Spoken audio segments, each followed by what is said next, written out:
We turn now to Arizona Democratic Senator Mark Kelly, who joins us from Tucson, Arizona. Good morning to you, Senator. Good morning, Margaret. It's going to be a very busy week in the Senate. Before I get to those confirmation hearings, I want to follow up on what the FBI director told our Scott Pelley there in describing some of the Chinese hacking and what incoming National Security Advisor Mike Waltz called cyber time bombs throughout U.S. infrastructure. What needs to happen? What do the consequences need to be for China having done this and remaining in our infrastructure? Well, we've got to be strong in standing up to them and explaining to them, and in some cases, I think consequences need to be serious. There are things that we can do. We have the tools. But I would say even beyond that, we've got to figure out a way to get them off of the infrastructure. With regards to the telecom system, multiple companies, Chinese cyber software are currently on those systems, and we're working to try to fix this. Some of this is going to require that the telecom companies upgrade their infrastructure. That could be costly. We're currently working with them to do that. It's pretty incredible that this espionage happened in the first place, and expelling them is so hard to do.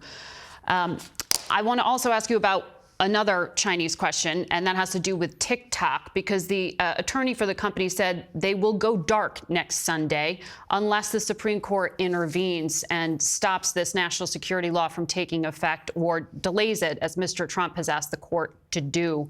What do you think is going to happen here?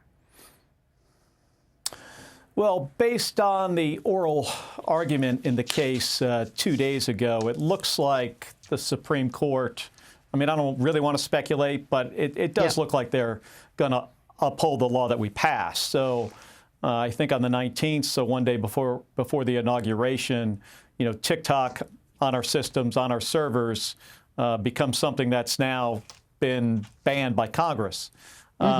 So I imagine there's going to be a disruption in the service here, starting on the 19th. I know this is controversial.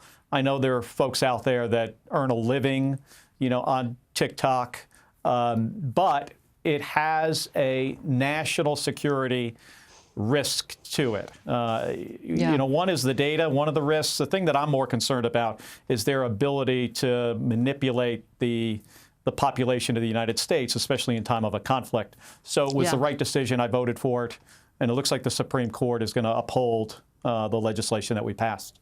We'll track that story. I want to follow up on something Senator Barrasso brought up, which was the Laken-Riley Act. You say you support this. It's a bill that would require federal authorities to detain undocumented immigrants charged with theft-related crimes rather than releasing them on parole. This bill was introduced last Congress, didn't go anywhere. Was it wrong for Democrats not to take it up? Was it election year politics that made Democrats concerned about bringing it forward? Well, in the last year, we've been working with Republicans on bipartisan border security legislation with the hope of getting that passed and then moving on to comprehensive immigration reform. I think we could do that. I think there's a lot of, there's an effort. I think that's going to continue. Right now, this is certainly bipartisan. I voted for cloture on the, motion to start talking about it. But do you regret not doing that, taking that position earlier? If Democrats were more muscular on this issue, which was such a live issue during the campaign? Well, I mean, the Laken-Riley Act is very specific. I mean, it does one specific thing. We were working on something that was much more comprehensive, money for Border Patrol agents and hiring and infrastructure, policy changes. And policy changes, you really have to do in a bipartisan way. We can't do that through the reconciliation process you were talking about. So there is, I think there's going to be an effort ongoing. This is bipartisan. You're right. We didn't do this a year ago. Maybe we should have, but we were working on bipartisan border security legislation. We weren't able to get that across the finish line. I hope we can do that in this Congress. I want to get to two of the picks here. You sit on the Armed Services Committee. Typically, only the ranking and chairs of the committees get to see the FBI background check on a nominee. But as you know, many senators are asking for more information on Pete Hegseth here. Do you have any information from the ranking member of the committee, from Senator Reid, that you will get access or get any information from that FBI background check? Margaret, let me just start by saying there is not a job that's more serious and more critical to our national security than Secretary of Defense, and we need a qualified individual in that job. And he just does not seem to have the qualifications. And then on top of that, you look at his personal conduct, especially when he was managing Veterans for Freedom and Concerned Veterans of America. You know, these two organizations were financially mismanaged.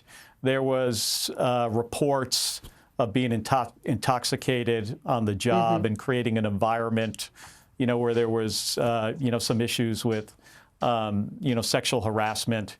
So I think it's in the nominee, Mr. Hegseth's best interest, if he wants to be confirmed for this job, for us to have all the information. You know, the information from these organizations, but also the FBI background check. Right now, as you say, the chairman and the ranking member are going to get it. That's an agreement with the White House. But there has been exceptions made in the past for certain nominees. This clearly, because it is bipartisan, like you know, across the aisle, folks want to see the FBI background check. I think we should get an opportunity to take a look at it. Okay, the New York Times was reporting that that the ranking member had been briefed as of Friday. You're saying no information has been shared? Yes. Okay. Do you think it will be before Tuesday? Not yet. When the hearing? I don't know. I think, you know, we will have an opportunity. You know, I'll talk to the ranking member, and I also talked to the chairman about this, about his nomination in general. More so, the discussion I had with Roger Wicker was about just meeting with Mr. Hegseth. We've reached out to him multiple times, have not been able to schedule a meeting in my office, and he's not meeting with any other Democrats on the committee other than the ranking member. More information is better. If he wants to be confirmed for this job, I think it's in our best interest to have everything put out on the table. You're on the Intelligence Committee, former Democrat Tulsi Gabbard. She is controversial as well. Republican Senator Capito was on Fox today and said when she privately met with Tulsi Gabbard, she pressed her on that 2017 trip to Syria that came in the wake of a chemical weapons attack carried out by dictator Bashar al-Assad against civilians. Gabbard told her, she said, that she didn't even know she was going to Syria, that she intended to go to Lebanon on the scheduled visit and ended up in Syria. Is that a credible answer? I talked to Congresswoman Gabbard this week, met with her in my office. We talked about the trip to Syria. She didn't tell me that part. I mean, I think it's kind of unusual that you wind up in one place that wasn't part of the plan.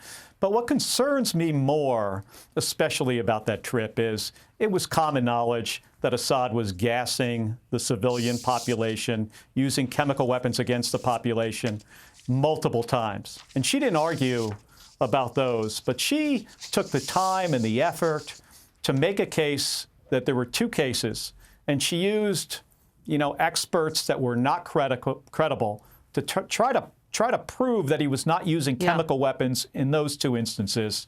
And I have a hard time understanding why you would want to do that, to use your political capital to try to prove something when there are multiple cases.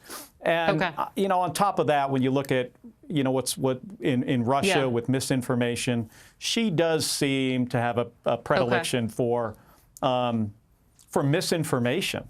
And for not having, presenting a case that isn't My strong producer's yelling in my ear, I gotta go, Senator. Community. I'm so sorry to cut you off. But we will see when the hearing gets scheduled.